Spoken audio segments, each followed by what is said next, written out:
ഞാൻ ചിന്തിച്ചു, തുടങ്ങുമ്പോൾ ഏതൊരു സ്ഥാപനം തുടങ്ങുമ്പോഴും ഏറ്റവും ഭംഗിയായി ചെയ്യണമെന്നുള്ള എൻ്റെ മനസ്സിലെ ആഗ്രഹം. ഞാൻ അന്വേഷിക്കാൻ തുടങ്ങി. കോട്ടയത്ത് ഒരു ഡെൻറ്റോൺ ഡെൻ്റൽ ഡിപ്പോ ഉണ്ട്. അവിടെ ഒരു വിനോദിയേട്ടനുണ്ട്. അദ്ദേഹവുമായിട്ട് എനിക്ക് പരിചയമായിരുന്നു. ഞാൻ ക്ലിനിക്കിൽ ജോലി ചെയ്തുകൊണ്ടിരുന്ന കാലത്ത് ഈ ഡെൻ്റൽ മെറ്റീരിയൽസ് വാങ്ങിക്കാനായിട്ട് എന്നെ കോട്ടയത്ത് വിടും. അന്ന് അവിടെ ഡെൻസെയിൽസ് എന്ന് പറഞ്ഞ ഒരു ഡിപ്പോ മാത്രമേ ഉള്ളൂ. അവിടെ ജോലി ചെയ്തുകൊണ്ടിരുന്ന ആളായിരുന്നു വിനോദിയേട്ടൻ. ആ വിനോദിയേട്ടനുമായിട്ട് പരിചയമായിരുന്നു. അദ്ദേഹത്തോട് ഞാൻ എൻ്റെ ഈ ആശയം പറഞ്ഞു. എനിക്കൊരു കാസ്റ്റിംഗ് മെഷീൻ വാങ്ങണം. ജർമ്മനിയിലാണ് ഈ ഏറ്റവും നല്ല കാസ്റ്റിംഗ് മെഷീൻ ഉണ്ടാക്കുന്നത്. എല്ലാം ജർമ്മൻ മെഷീനാണ് ഏറ്റവും നല്ലതെന്നുള്ള ഒരറിവ് എനിക്ക് ഇതിനോടകം ലഭിച്ചിരുന്നു. അതിനുവേണ്ടി ഞാൻ യാത്രകൾ ചെയ്തു. ബാംഗ്ലൂർ ഒരു കർണാടക ഡെൻ്റൽ കോർപ്പറേഷൻ എന്ന് പറഞ്ഞാൽ അങ്ങനെ അവിടെ ഒരു സ്ഥാപനം ഉണ്ടായിരുന്നു. ഞാനും വിനോദിയേട്ടനും ഒരുമിച്ച് ബാംഗ്ലൂർക്ക് അങ്ങനെ ആദ്യമായിട്ട് യാത്ര പോയി. അവിടെ ചെന്നു. അവർ ആദ്യം കോട്ട് ചെയ്തപ്പോൾ 13 ലക്ഷം രൂപ കോട്ട് ചെയ്തു. ആ കാലങ്ങളിലൊന്നും ഇന്ത്യയിലേക്ക് ആരും കാസ്റ്റിംഗ് മെഷീൻ കൊണ്ടുവന്നിട്ടില്ല. അതെനിക്ക് താങ്ങാനാവുന്നതായിരുന്നില്ല. വീണ്ടും ഞാൻ അന്വേഷിച്ചു. ഞങ്ങൾ മുംബൈയിലേക്ക് ട്രെയിൻ കയറി. മുംബൈയിൽ അന്ന് മറ്റൊരു സ്ഥാപനം NK പട്ടേൽ ആൻഡ് സൺസ് അവരെ സമീപിച്ചു. അവർ 7,90,000 രൂപയുടെ ക്വട്ടേഷൻ തന്നു. ഞാൻ ആ പെർഫോമ ഇൻവോയ്സ് തന്നു. അത് മേടിച്ച് സൗത്ത് ഇന്ത്യൻ ബാങ്കിൽ കൊണ്ടു കൊടുത്തു. ഇത്രയും വിലയേറിയ മെഷീൻ എന്ന് പറഞ്ഞപ്പോൾ ബാങ്ക് മാനേജറും ഒന്ന് പകച്ചെങ്കിലും ഞാൻ വർഷങ്ങളായിട്ട് ആ ക്ലിനിക്കിനോട് ചേർന്ന് തന്നെയാണ് സൗത്ത് ഇന്ത്യൻ ബാങ്ക് ഉണ്ടായിരുന്നത് എന്നുള്ളതുകൊണ്ട് അദ്ദേഹത്തിന് എന്നെ വ്യക്തിപരമായി അറിയാമായിരുന്നു. അദ്ദേഹം എന്നെ പ്രോത്സാഹിപ്പിച്ചു. ബാങ്ക് ലോൺ പാസ്സാക്കി തന്നു. ഞങ്ങൾ നേരെ ഡയറക്റ്റ് DD ബാങ്കിൽ നിന്ന് ജർമ്മനിയിലെ ബിഗോ എന്ന് പറഞ്ഞ കമ്പനിയിലേക്ക് ഈ DD അയച്ചു കൊടുത്തു. അങ്ങനെ ജർമ്മനിയിൽ നിന്ന് 7,90,000 രൂപയ്ക്ക് കാസ്റ്റിംഗ് മെഷീൻ വന്നു. തുടർന്ന് ഗ്രൈൻഡിങ് എക്യുപ്മെൻറ്റ്സ് വാങ്ങിക്കണം. അതുപോലെ മൈക്രോ മോട്ടേഴ്സ് വേണം. അതിൻ്റെ ഫർണിഷിങ് കാര്യങ്ങളെല്ലാം ചെയ്യണം. തുടങ്ങിയപ്പോൾ തന്നെ അന്ന് 88-ൽ 290 സ്ക്വയർ ഫീറ്റ് ബിൽഡിങ് വാടകയ്ക്കെടുത്താണ് തുടങ്ങിയത്. എന്നാൽ എല്ലാം നല്ല മനോഹരമായിരിക്കണമെന്ന് കരുതി എയർ കണ്ടീഷനൊക്കെ ചെയ്ത് ഏറ്റവും ഭംഗിയായിട്ടാണ് അന്ന് തുടങ്ങിയത്. എല്ലാറ്റിനുമായി ഈ 20 ലക്ഷം രൂപയോളം അന്ന് ചിലവ് വന്നു. ഈ മെഷീൻ അന്നത്തെ കാലത്തൊന്നും ഇൻഡസ്ട്രിയൽ ഡിപ്പാർട്ട്മെൻറ്റ് ഇന്നത്തെ മാതിരി സപ്പോർട്ടുള്ളൊരു കാലമായിരുന്നില്ല. അന്ന് ഞാൻ ഓർക്കുന്നുണ്ട്, എറണാകുളത്താണ് അന്ന് ഇൻഡസ്ട്രിയൽ ഓഫീസുള്ളത്. അവിടെ 14 പ്രാവശ്യം സബ്സിഡിക്ക് വേണ്ടിയിട്ട് ആപ്ലിക്കേഷൻ കൊടുത്ത ശേഷം അവരെ സമീപിക്കുകയുണ്ടായി. 15% അന്ന് സബ്സിഡി കിട്ടുകയുള്ളൂ. എന്നാൽ അവിടുന്ന് ചില ഇൻസ്പെക്ടേഴ്സൊക്കെ വന്നു. മെഷീനെല്ലാം വെരിഫൈ ചെയ്തു. അവരെഴുതിപ്പോയി, ഇത് എന്തോ തട്ടിപ്പാണ്, ഇത്രയും വിലയുള്ള മെഷീൻ ഡെൻറ്റിസ്റ്റിൽ അങ്ങനെ അവർ കാണാത്തതുകൊണ്ട് എനിക്കന്ന് സബ്സിഡി പോലും തന്നില്ല. മെഷീനെല്ലാം ജർമ്മനിയിൽ നിന്ന് വന്നു. അത് ഇറക്കാൻ തുടങ്ങിയപ്പോൾ തന്നെ പ്രശ്നമാണ്. നമ്മുടെ നാട്ടിലെ പ്രോബ്ലം അറിയാമല്ലോ. അന്ന് യൂണിയൻകാരെല്ലാം വന്നു. അന്ന് മെഷീന് 7,90,000 രൂപ വിലയാണെന്ന് അവരറിഞ്ഞില്ലെങ്കിലും ഒരിക്കലും നമുക്ക് ചിന്തിക്കാൻ പറ്റാത്ത രീതിയിലുള്ള വലിയ എമൗണ്ട് അവർ ചോദിച്ചു. അവിടെ ഞങ്ങൾ ഓർത്തു, സ്വന്തമായിട്ട് ഞങ്ങൾക്ക് മെഷീൻ ഇറക്കുന്നതിന് എന്താണ് കുഴപ്പം? ഞാനും എൻ്റെ 2 സഹോദരങ്ങളും 1-2 എൻ്റെ റിലേറ്റീവ്സും കൂട്ടി ഞങ്ങൾ ആ മെഷീൻ ഇറക്കി. ഞങ്ങൾ കൊണ്ട് ഇൻസ്റ്റാൾ ചെയ്തു. തുടർന്ന് പ്രവർത്തനങ്ങൾ 88-ൽ പ്രവർത്തനം ആരംഭിച്ചു. അന്നാകെ 6 ജോലിക്കാർ മാത്രം. അന്ന് തുടങ്ങുമ്പോൾ 2 പ്രോഡക്റ്റ് മാത്രമേ ഉണ്ടായിരുന്നുള്ളൂ.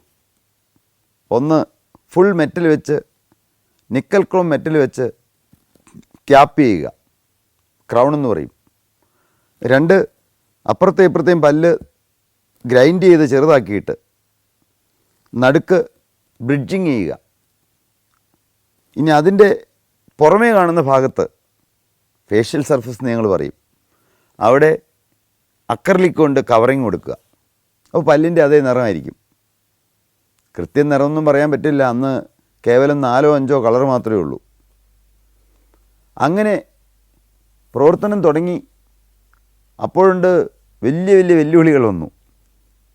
അന്ന് ഉണ്ടായിരുന്ന സ്ഥാപനം, അന്ന് ആകെ സൗത്ത് ഇന്ത്യയിലുണ്ടായിരുന്ന സ്ഥാപനത്തിൻ്റെ ഉടമ ഏതാണ്ട് 20% ഞങ്ങളെക്കാൾ റേറ്റ് കുറച്ചു. മാത്രമല്ല അവിടുത്തെ പഴയ പല സാധനങ്ങളും പഴയ മെറ്റലും എല്ലാം കൊണ്ടുവന്നാണ് ഞങ്ങൾ സ്ഥാപനം തുടങ്ങിയതെന്നെല്ലാം കുപ്രചരണവും നടത്തി. പക്ഷെ അതിലൊന്നും ഞാൻ തളർന്നില്ല. എനിക്കൊരു കാര്യം നിശ്ചയമുണ്ടായിരുന്നു, ഞാൻ ചെയ്യുന്നത് എൻ്റെ മനസാക്ഷിക്ക് വിരുദ്ധമായി ഒന്നും ചെയ്യുകയില്ല, എല്ലാം കൃത്യതയോടെ മാത്രമേ ചെയ്യുകയുള്ളൂ. അങ്ങനെ വളരെ ഭംഗിയായിട്ടെല്ലാം ആരംഭിച്ചു. തുടങ്ങുന്ന കാലത്ത് ഈവൻ ഇലക്ട്രിസിറ്റി കണക്ഷൻ പോലും ഒരുപടി നാൾ കാത്തിരിക്കേണ്ടി വന്നു. എന്നാൽ എല്ലാം തുടങ്ങി ഭംഗിയായിട്ട് വന്നു. ഓർഡർ ഒരു രീതിയിലും ചെയ്തു കൊടുക്കാൻ പറ്റാത്ത സ്ഥിതി വന്നു. ഞങ്ങളെങ്ങും ആ കാലങ്ങളിൽ പബ്ലിസിറ്റിക്ക് പോയിട്ടില്ല, ഒരിടത്തും അഡ്വർടൈസ്മെൻറ്റ് കൊടുത്തിട്ടില്ല. എന്തിനു പറയുന്നു, ഇത് മാർക്കറ്റിങ്ങിന് പോലും ആളുകൾ ഉണ്ടായത് എത്രയോ കാലം കഴിഞ്ഞിട്ടാണ്. ഡോക്ടേഴ്സ് ഓരോരുത്തർ പരസ്പരം പറഞ്ഞാണ് ഞങ്ങളുടെ പ്രോഡക്റ്റിനെ കുറിച്ച് അറിഞ്ഞത്. ഒരു രീതിയിലും ചെയ്താൽ തീരാത്ത മാതിരി വർക്കായി. പുതിയ പുതിയ ആളുകളെ റിക്രൂട്ട് ചെയ്യാൻ തുടങ്ങി. അന്ന് 500 രൂപ വാടകയ്ക്കാണ് ആ 290 സ്ക്വയർ ഫീറ്റ് സ്ഥലമെടുത്തത്. എന്നാൽ പിന്നീട് ആ ബിൽഡിങ്ങിൽ തന്നെ വിവിധ സ്ഥലങ്ങളിൽ വിവിധ നിലകളിൽ ഏതാണ്ട് 25,000 രൂപ വാടക കൊടുക്കുന്ന രീതിയിൽ ഒരു വലിയ സ്ഥലം ഞങ്ങൾ അക്വയർ ചെയ്തു. പുതിയ പുതിയ ആളുകളെ, കൂടുതൽ ആളുകളെ ചേർത്തു. ഞങ്ങൾ തന്നെ ഓരോന്ന് കാണിച്ചു കൊടുത്ത്, കാർവിങ് അതുപോലെ തന്നെ എങ്ങനെ ചെയ്യണമെന്ന് ഞങ്ങൾ തന്നെ ഓരോന്ന് കാണിച്ചു കൊടുത്ത് പതിയെ ട്രെയിൻ ചെയ്ത് ആളുകളെ പഠിപ്പിച്ചു. തുടങ്ങിയപ്പോൾ 6 പേരെ ജോലിക്കാരുണ്ടായിരുന്നുള്ളൂ. എന്നാൽ പിന്നീട് ഘട്ടം ഘട്ടമായി കൂടുതൽ ആളുകളെ ഞങ്ങൾ റിക്രൂട്ട് ചെയ്യുകയും ഞങ്ങൾ തന്നെ അവരെ ട്രെയിൻ ചെയ്യിപ്പിച്ച് എല്ലാം ഓരോന്നോരോന്ന് ഞങ്ങൾ തന്നെ പഠിപ്പിച്ച്, ചുരുക്കി പറഞ്ഞാൽ ഏതാണ്ട് 150ഓളം പേര് ഈ 25,000 രൂപ വാടക കൊടുക്കുന്ന ആ ഫെസിലിറ്റിയിലായി തീർന്നു. അന്ന് ഞങ്ങൾ സ്ഥാപനം തുടങ്ങുമ്പോൾ ആദ്യം മൂവാറ്റുപുഴയിലുള്ള ഏതാനും ഡോക്ടേഴ്സ് മാത്രമേ ഉണ്ടായിരുന്നുള്ളൂ. അവിടെ ഞങ്ങൾ പോയി ഈ കാര്യങ്ങൾ എക്സ്പ്ലെയിൻ ചെയ്യുകയും ഡോക്ടേഴ്സ് തരികയും ചെയ്തിരുന്നു, വർക്ക് തരികയും ചെയ്തിരുന്നു. പിന്നീട് അങ്ങോട്ട് ഈ ഡോക്ടേഴ്സ് തന്നെ പലരോട് പറയാൻ, ഈ സമൂഹത്തോട് മുഴുവൻ, ഡെൻറ്റിസ്റ്റിനോട് മുഴുവൻ പറയാൻ അവർ തന്നെ തയ്യാറായി വരികയും അങ്ങനെ ആളുകൾ അറിയപ്പെടാൻ ഇടയാകുകയും ചെയ്തു. ആദ്യം എറണാകുളം ജില്ലയായിരുന്നു, പിന്നീട് അങ്ങ് വിവിധ ജില്ലകളിലേക്ക് വ്യാപിച്ചു. ആ സമയമായപ്പോൾ ഞങ്ങൾ കൊറിയർ സർവീസിനെ ആശ്രയിച്ചു. കൊറിയർ സർവീസിൽ ആളുകൾ വർക്ക് അവിടുന്ന് ഡോക്ടേഴ്സ് ഇങ്ങോട്ട് അയക്കും, ഞങ്ങൾ തിരിച്ച് കൊറിയറിൽ തന്നെ അയച്ചു കൊടുക്കും. പിന്നീട് ഒരു 6-7 വർഷം കഴിഞ്ഞിട്ടാണ് ഞങ്ങൾ മാർക്കറ്റിങ്ങിന് വേണ്ടിയിട്ട്, അഥവാ കളക്ഷൻ ബോയ്സിനെ അങ്ങനെ ആക്കിയത്. കളക്ഷൻ ബോയ്സ് ഡോക്ടേഴ്സിൻ്റെ ക്ലിനിക്കിൽ പോയി മോഡൽ കളക്ട് ചെയ്തുകൊണ്ട് കൊണ്ടുവരികയും ഞങ്ങൾ ഈ പ്രോസസ്സെല്ലാം കംപ്ലീറ്റ് ചെയ്ത് പല്ലുണ്ടാക്കി കഴിയുമ്പോൾ അത് തിരികെ അവർ കൊണ്ട് കൊടുക്കുകയും അവർ തന്നെ പണം വാങ്ങിച്ചുകൊണ്ട് വരികയും എല്ലാം ചെയ്ത അങ്ങനെ ഒരു സാഹചര്യം. അന്നെല്ലാം ഒരു പല്ല് ഓർഡർ എടുത്തു കഴിഞ്ഞാൽ 15 ദിവസം കഴിഞ്ഞേ കൊടുക്കുകയുള്ളൂ. 15 ദിവസത്തിന് മുമ്പ് കൊടുക്കണമെങ്കിൽ 50% എക്സ്ട്രാ പേ ചെയ്യണമായിരുന്നു.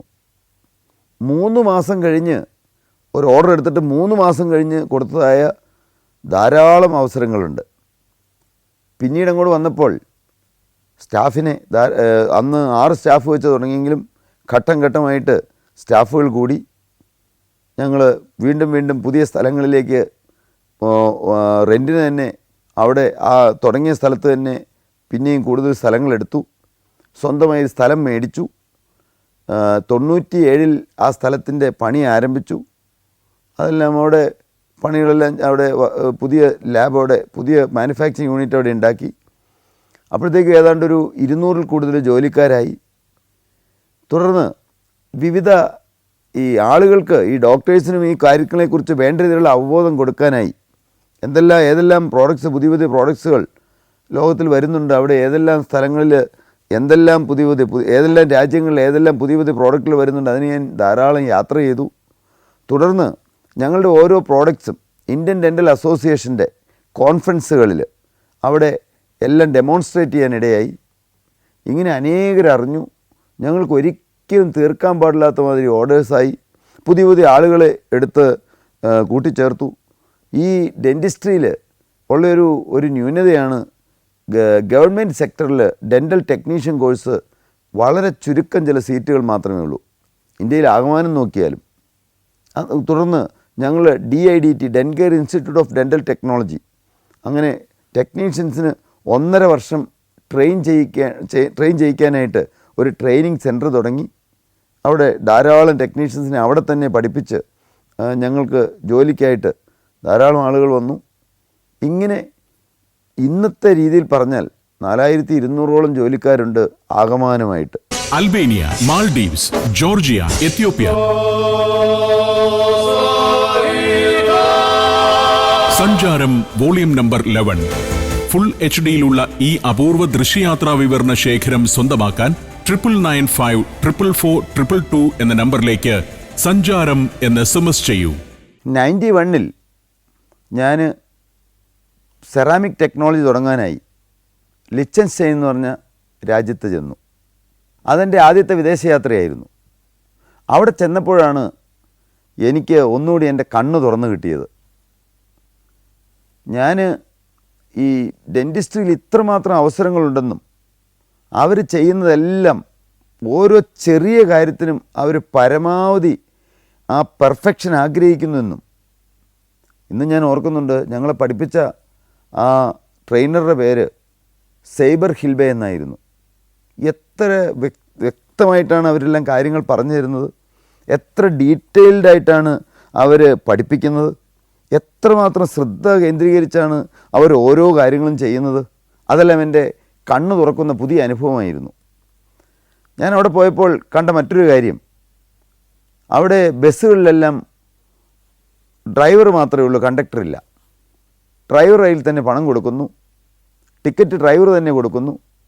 അവരിറങ്ങേണ്ട സ്റ്റോപ്പ് വരുമ്പോൾ അവർ തന്നെ സ്റ്റോപ്പ് ബട്ടണുണ്ട്, അത് ഞെക്കുന്നു, അവരിറങ്ങിപ്പോകുന്നു.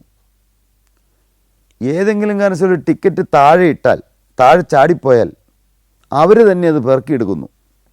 വളരെ ക്ലീനായിട്ടുള്ള ഏറ്റവും നീറ്റായിട്ട് എല്ലാം പൊതുമുതൽ സൂക്ഷിക്കുന്നു. ഞാൻ അത്ഭുതത്തോടെയാണ് അതെല്ലാം കണ്ടതായിട്ട് ഓർക്കുന്നത്. അന്ന് എൻ്റെ മനസ്സിലൊരു ചിന്ത, എല്ലാ കാര്യങ്ങളും ഒരു കൃത്യതയോടെ ചെയ്യുന്നു, എന്തുകൊണ്ട് നമുക്കങ്ങനെ ചെയ്തുകൂടാ? പല്ലുണ്ടാക്കുന്ന കാര്യത്തിനകത്ത് എന്തുകൊണ്ട് ഏറ്റവും ആക്യുറേറ്റായിട്ട് ചെയ്തുകൂടാ? ഞാൻ എല്ലാം കൃത്യതയോടെ ചെയ്യണമെന്ന് ആഗ്രഹിച്ചു.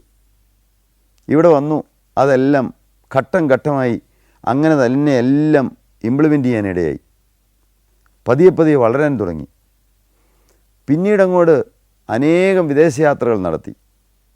ഏറ്റവും കൂടുതൽ ഞാൻ യാത്ര ചെയ്തിരിക്കുന്നത് ജർമ്മനിയിലാണ്. യൂറോപ്പിലെ വിവിധ സ്ഥലങ്ങളിൽ എല്ലാ കോൺഫറൻസുകളും അറ്റൻഡ് ചെയ്യാൻ തുടങ്ങി.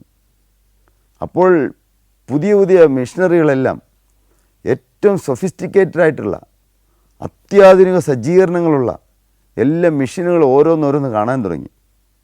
എന്തെല്ലാം ഈ യാത്രയിൽ കണ്ടു. കോൺഫറൻസിലെല്ലാം ചെന്ന് നിൽക്കുമ്പോൾ ഞാൻ കൗതുകത്തോടെ ആ കാലങ്ങളിലെല്ലാം നോക്കി നിന്നിട്ടുണ്ട്. അന്ന് എൻ്റെ മനസ്സിൽ ലോകത്തെ ഏറ്റവും നല്ല ഏറ്റവും അത്യാധുനികമായ ഏത് സംവിധാനം വന്നാലും അത് നമ്മുടെ നാട്ടിൽ കൊണ്ടുവരണം എന്നുള്ളൊരാഗ്രഹം. അങ്ങനെ അനേകം വിദേശയാത്രകൾ നടത്തി, കോൺഫറൻസുകൾ അറ്റൻഡ് ചെയ്തു. ഈ യാത്ര ചെയ്യാതിരിക്കുമ്പോൾ ഞാൻ എൻ്റെ ഭാഷയിൽ പറഞ്ഞാൽ നാം കുളത്തിൽ കിടക്കുന്ന തവളകളെ പോലെയാണ്. ഇതിൽ യാത്ര ചെയ്യുമ്പോഴാണ് നമ്മുടെ കണ്ണ് തുറന്ന് കിട്ടുന്നത്. ഓരോന്നോരോന്ന് പുതിയ ഓരോന്നെല്ലാം ഇവിടെ കൊണ്ടുവരാനിടയായി. ഇങ്ങനെ ഇരിക്കുമ്പോൾ ഏകദേശം 150ഓളം പേരുണ്ട് എംപ്ലോയീസ്. വാടക കെട്ടിടത്തിൽ എന്നും പ്രശ്നം. ഞങ്ങളുടെ ഫർണസ് ഏതാണ്ട് 1/2 ടണ്ണോളം വെയിറ്റ് ഉള്ളതാണ്. ഈ ഫർണസ് ഫർണസിൽ മണിക്കൂറുകൾ ഈ കാസ്റ്റിങ്ങിന് മുമ്പ് റിങ് വയ്ക്കുക എന്ന് പറയും. അത് കാസ്റ്റ് ചെയ്യാനുള്ള ആ ഒരു പ്രോസസ്സിൻ്റെ ഭാഗമാണത്. അവിടെ വെച്ച് കഴിഞ്ഞാൽ ഒരു ചെറിയ സ്മോക്ക് വരും. കെട്ടിട ഉടമ ഇടയ്ക്കിടയ്ക്കെല്ലാം വന്ന് ഇത് ഇന്ന സ്ഥലത്തേക്ക് മാറ്റി വയ്ക്ക്, ഇന്നിടത്തേക്ക് മാറ്റി വയ്ക്ക്, നിങ്ങളോട് ഇങ്ങനെ പറഞ്ഞതല്ലേ, എന്നും പ്രശ്നങ്ങളായിരുന്നു. നമ്മൾ പറയുമ്പോൾ വലിയ കേബിളിട്ട് വേണം ഇതെല്ലാം മാറ്റിക്കൊണ്ടുപോകാൻ. ഒരിക്കൽ അദ്ദേഹത്തിൻ്റെ മകൻ വന്നിട്ട് എന്നോട് പറഞ്ഞു, ഈ കെട്ടിടം എൻ്റെ പേരിലാണ്, ഞാൻ പറയുന്ന സ്ഥലത്തേക്ക് ഇത് മാറ്റി വയ്ക്കണം. ഞാനത് കഷ്ടപ്പെട്ട് ആളുകളെ കൂട്ടി 7-8 പേര് വേണം ഇത് ചുമന്നുകൊണ്ട് മാറ്റി വെച്ചു. 3-4 ദിവസം കഴിയുമ്പോഴത്തേക്കും വീണ്ടും വന്നിട്ട് പറയുകയാണ്, ഇതിവിടെ വയ്ക്കാൻ പറ്റില്ല, അവിടെ പുക വരുന്നുണ്ട്, അതുകൊണ്ട് ഈ വാക്സ് ഉരുകുമ്പോൾ ഉണ്ടാകുന്ന പുക, അപ്പോൾ ഉടനെ മാറ്റി വയ്ക്കണമെന്ന് പറഞ്ഞു. ഞാൻ പറഞ്ഞു, എങ്ങോട്ടാണ് മാറ്റേണ്ടത്? ഇന്ന സ്ഥലത്തേക്ക് മാറ്റി വയ്ക്കണമെന്ന് പറഞ്ഞു. അവിടെ മാറ്റി വെച്ചു. 2 ആഴ്ച കഴിഞ്ഞപ്പോഴത്തേക്കും വീണ്ടും വരികയാണ്, ഇവിടെ വയ്ക്കാൻ പറ്റില്ല. അന്ന് ഞാൻ പറഞ്ഞു ഓർക്കുന്നുണ്ട്, ചില സമയങ്ങളിലെല്ലാം ചില കാര്യങ്ങൾ നാം ധീരതയോടെ പറയേണ്ടതായിട്ട് വരും. ഞാൻ അന്ന് അദ്ദേഹത്തോട് പറഞ്ഞു, കടിക്കില്ലാത്ത പട്ടിയുടെ വായിൽ കോലിട്ട് കുത്തി കടിപ്പിക്കാൻ നോക്കരുത്. ഏത് പാമ്പും അളമുറ്റിയാൽ കടിക്കും. അങ്ങനെ പറഞ്ഞ് ഇനി ഞാൻ എന്തായാലും ഇത് മാറ്റി വയ്ക്കില്ല എന്ന് പറയുന്നൊരു സാഹചര്യം വരെ ഉണ്ടായി. എന്നാൽ വാടക ബിൽഡിങ്ങിൽ എന്നും പ്രശ്നങ്ങളായിരുന്നു. അന്ന് എൻ്റെ മനസ്സിലൊരു ചിന്ത, സ്വന്തമായിട്ടൊരു സ്ഥലം മേടിച്ച് അവിടെ ഒരു ഫാക്ടറി പണിയണം. ഞാൻ അതിനുവേണ്ടി സ്ഥലം കണ്ടെത്തി. മൂവാറ്റുപുഴയിൽ KSRTCയോട് ചേർന്നുള്ള സ്ഥലം, ഏതാണ്ട് 1.5 ഏക്കറിൽ താഴെ ഒരു സ്ഥലം കണ്ടെത്തി. അന്ന് ഏതാണ്ട് 16,000 രൂപ ഒരു സെൻറ്റിന് വിലയുള്ളൂ സ്ഥലത്തിന്. ഞാൻ ആ സ്ഥലം വാങ്ങി. അന്ന് ചെറിയൊരു 3 അടി വഴി മാത്രമേ ഉള്ളൂ. അപ്പോൾ ആ വഴി അടുത്തുനിന്ന് സ്ഥലമെല്ലാം മേടിച്ചു. ആ വഴി വലുതാക്കാനായിട്ട് ശ്രമിക്കുമ്പോൾ ഞാൻ ഓർക്കുകയാണ്, അവിടെ ഒരു കൂട്ടം ആളുകൾ വന്നിട്ട് ഇതിലെ വണ്ടി കൊണ്ടുപോകാൻ പറ്റില്ല, ഞങ്ങൾ വാക്കത്തിക്ക് ടയർ വെട്ടി കീറും എന്നെല്ലാം പറഞ്ഞ് വാക്കത്തി എല്ലാം എടുത്തുകൊണ്ട് വന്നു. ലോറി ഡ്രൈവർ എന്നെ വിളിച്ചു, ഇത് ഇങ്ങനെ പ്രശ്നമാണ്, അങ്ങോട്ട് കല്ല് കൊണ്ടുപോകാൻ പറ്റില്ലെന്നാണ് പറയണേ. നമ്മളും കൂടെ പൈസ കൊടുത്ത് മേടിച്ച വഴിയാണ്. 1-ൽ കൂടുതൽ ആളുകൾ നടന്നാൽ അത് പൊതുവഴിയാണല്ലോ. പക്ഷേ പൈസ മുഴുവൻ നമ്മളാണ് മുടക്കിയത്. ഉടനെ ഞാൻ, ഒരുപക്ഷെ മണ്ടത്തരമെന്ന് നിങ്ങൾക്ക് തോന്നുമായിരിക്കും, എനിക്കും ഇപ്പോൾ തോന്നുന്നുണ്ട്, പക്ഷേ അന്ന് ഞാൻ ധീരതയോടെ അവിടെ അവരുടെ മുമ്പിൽ ചെന്നിട്ട്, നിങ്ങളൊരു കാര്യം ചെയ്യ്, ആദ്യം എനിക്കിട്ട് വെട്ട്, എന്നിട്ട് മതി നിങ്ങൾ ലോറിയുടെ ടയർ വെട്ടിപ്പൊളിക്കാൻ. നിങ്ങളുടെ പ്രശ്നം എന്താണ്? ഞാനിവിടെ എന്താണെങ്കിലും ചെയ്തിരിക്കും. ഞാനിത് പണം കൊടുത്ത് മേടിച്ച സ്ഥലമാണ്, അതുകൊണ്ട് തീർച്ചയായിട്ടും എനിക്കത് ചെയ്തേ പറ്റൂ. അന്ന് ധീരതയുടെ ആ സ്റ്റെപ്പ് എടുത്തതെല്ലാം ഞാൻ ഇന്നും ഓർക്കുകയാണ്. തുടർന്ന് മതിൽ കെട്ടാൻ വന്നപ്പോൾ അവിടെയും പ്രശ്നം. റോഡിൻ്റെ 2 സൈഡും മതിൽ കെട്ടണം. മാത്രമല്ല ആ ബിൽഡിങ്, ആ പ്രോപ്പർട്ടിയുടെ ചുറ്റും എല്ലാം ഇടിഞ്ഞു പൊളിഞ്ഞു കിടന്ന വെറും കയ്യാലയായിരുന്നു.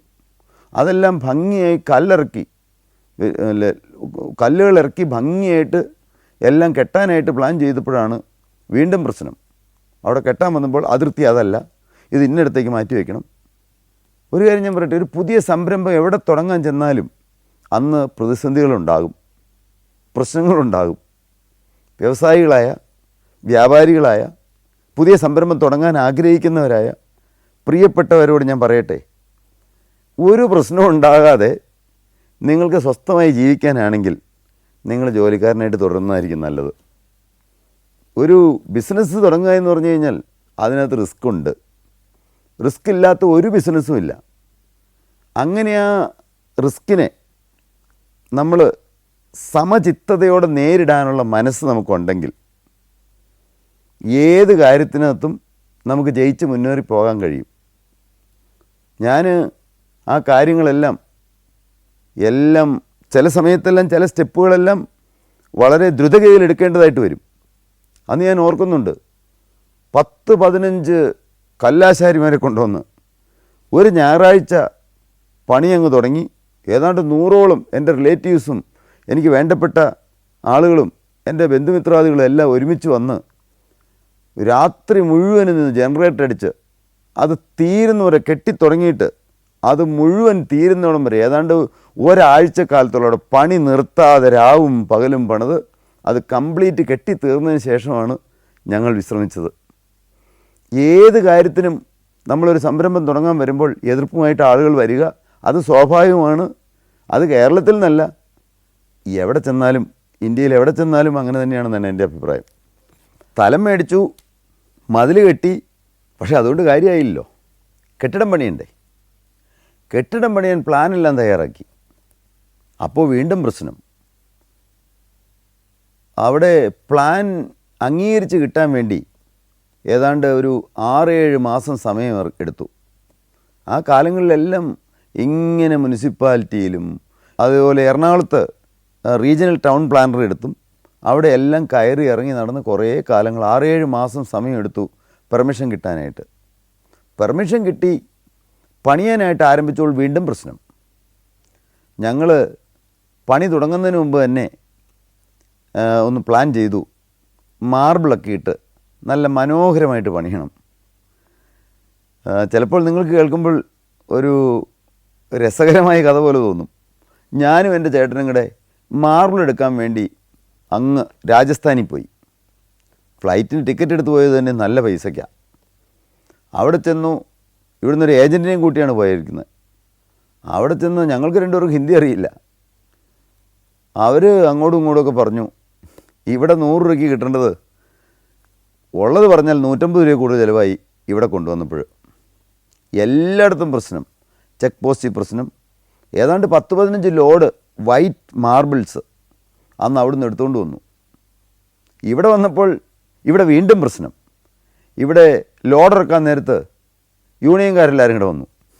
മാർബിൾ മേടിച്ചേക്കാളും കൂടുതൽ പൈസ വേണമെന്ന് അവർ പറയണേ. ഞങ്ങൾ വിട്ടുകൊടുത്തില്ല. ഞാൻ ചേട്ടനും അനിയനും ഞങ്ങൾ ആലോചിച്ചു. ഞങ്ങൾ ലോറിയുടെ പുറത്ത് കയറി. ഒരുപക്ഷെ ഇതൊക്കെ കേൾക്കുമ്പോൾ നിങ്ങൾക്ക് തോന്നും ഇയാൾ പറഞ്ഞ മുഴുവൻ സത്യമൊന്നുമല്ലെന്ന്. സത്യമാണ് പറയണത്. ഞങ്ങൾ ഒരു പ്രകാരത്തിൽ വലിയ മാർബിൾ ഷീറ്റല്ലേ, 1-2 സ്വന്തക്കാരുമുണ്ട്. ഞങ്ങൾ പിടിച്ച് ഓരോന്നോരോന്ന് ഇറക്കി. ഒരു ലോഡ് ഞങ്ങൾ കഷ്ടപ്പെട്ട് ഇറക്കി വെച്ചു. ഞങ്ങൾക്ക് മാർബിൾ ഇറക്കി പരിചയമില്ലല്ലോ. പക്ഷേ ഒരു ലോഡ് മാർബിളിൻ്റെക്കാൾ കൂടുതൽ പൈസ കൂടെ കൊടുക്കണമെന്ന് പറഞ്ഞാൽ എങ്ങനെയത് നമുക്ക് സഹിക്കാൻ പറ്റും? ഇവർ ഒരു ലോഡ് ഇറക്കി എന്നറിഞ്ഞു കഴിഞ്ഞപ്പോൾ യൂണിയൻകാരവിടെ വന്നിട്ട് പുറത്ത് വന്നിട്ട് കല്ലെറിയാൻ തുടങ്ങി. കല്ല് ഞങ്ങളുടെ മേത്ത് ഭാഗ്യം കൊണ്ട് കൊണ്ടില്ല, ദേഹത്ത് കൊണ്ടില്ല. ഇത് കണ്ടു തന്നെ ആരോ പോലീസിനെ വിളിച്ചു. പോലീസ് വന്നു. പോലീസ് എന്നും എല്ലാ കാലത്തും അന്ന് അതാത് രാഷ്ട്രീയക്കാർ പറയുന്നതല്ലേ അവർക്ക് കേൾക്കാൻ കഴിയുകയുള്ളൂ. അല്ലെങ്കിൽ കോടതി ഓർഡർ വേണമല്ലോ. ഞങ്ങൾ 1-2 ദിവസം വൈകിച്ചു. ലോറിക്കാരോടെല്ലാം പറഞ്ഞൊത്തു. ഒരു പ്രത്യേക സ്ഥലത്ത് ലോറിയെല്ലാം പാർക്ക് ചെയ്തു. വളരെ പെട്ടെന്ന് പേപ്പറുകൾ നീക്കി ഞങ്ങൾ കോർട്ട് ഓർഡർ മേടിച്ചു, ഞങ്ങൾക്ക് തന്നെ ഇറക്കാനായിട്ട്. ഇങ്ങനെ ഒരുപാട് കഥകൾ, സത്യം പറഞ്ഞാൽ ധീരകഥകളുണ്ട്. ഞങ്ങൾ അങ്ങനെ കോർട്ട് ഓർഡർ മേടിച്ചു. എല്ലാം കാര്യങ്ങൾ അവരുടെ പിടിവിട്ട് പോകുമെന്നറിഞ്ഞപ്പോൾ അവർ ശാന്തമായി താണു വന്നു. മാന്യമായ റേറ്റിൽ മുഴുവൻ മാർബിളും അവർ തന്നെ വളരെ ഭംഗിയായി, ഒരു കാരണവശാലും ഇറക്കുമ്പോൾ ഒരു പീസ് പൊട്ടിക്കഴിഞ്ഞാൽ പൈസ നിങ്ങളോട് മേടിക്കുമെന്ന് പറഞ്ഞു. അങ്ങനെ അത് മുഴുവൻ ഇറക്കി വെച്ചു. അങ്ങനെ പണികളെല്ലാം നടന്നു. 2000 കൂടി ഞങ്ങളുടെ സ്വന്തം ബിൽഡിങ്ങിലേക്ക് അന്ന് ഏതാണ്ട് 250-ൽ താഴെ ജീവനക്കാരേ ഉള്ളൂ. ഞങ്ങളവിടെ പ്രവർത്തനം ആരംഭിച്ചു. അപ്പോഴാണ് എനിക്ക് മനസ്സിലാവുന്നത് അനൗൺസ്മെൻ്റ് എല്ലാം ജർമ്മൻ ലാംഗ്വേജിലാണ്. ഞാൻ കാതോർത്തു. എനിക്ക് ഒന്നും പിടികിട്ടുന്നില്ല, എന്തു ചെയ്യും? ഞാൻ ഏതെങ്കിലും ഒരു നമ്പർ പറഞ്ഞു കേട്ടാൽ അറ്റ്ലീസ്റ്റ് ഇംഗ്ലീഷിൽ എന്തെങ്കിലും പറയും, അനൗൺസ്മെൻ്റ് ഉണ്ടാകുമെന്നാണ് എൻ്റെ ചിന്ത. അവരാ കാലത്ത് മുഴുവനും ജർമ്മൻ ലാംഗ്വേജിൽ തന്നെയാണ് പറയുന്നത്. ഞാൻ കുറേ നേരമെല്ലാം അവിടെ ഇവിടെയെല്ലാം തപ്പി നിന്നു.